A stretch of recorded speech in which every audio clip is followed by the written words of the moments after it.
Awesome. And what was your research paper on when you did your PhD, the first research paper? My research was in political economy, and my first paper was on media bias. Mm-hmm.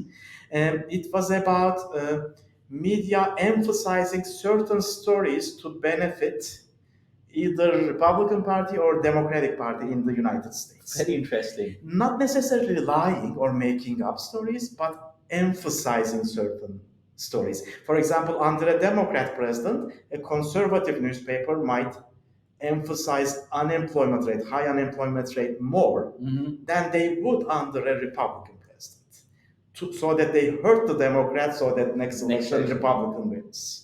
That's interesting. Yes. So I collected data going through newspaper archives Mm-hmm. using a keyword search to see how much they emphasized unemployment, to Mm-hmm. measure that under a Democrat versus Republican and measure that bias.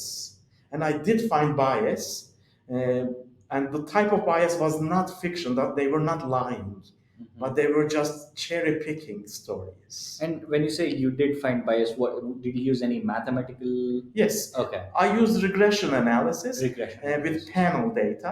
Panel Okay, data means um, like I have a bunch of newspapers over time. okay, So it has a time dimension and a cross-sectional dimension. got it, Both. got it, got it. Yes. And yeah, how long did you take to do that research? Like, how many years of work did you put in? For a couple reasons, mine took longer than average. It took me 7 years to finish my PhD, and Wow. I already had a 2 years master's before that. Hmm. And first 2 years of PhD is coursework. And then after that, you are supposed to write your dissertation. Hmm. It could take 5 to 9 years in economics, depends on the person. I was teaching, so that was taking some of my time. I also was into traveling, so that took some of my time. So I delayed it and delayed it. So it took me 7 years, but that doesn't mean you will take 7 years. It Okay, could be five depends. years. Depends Yes. on stuff. Yes.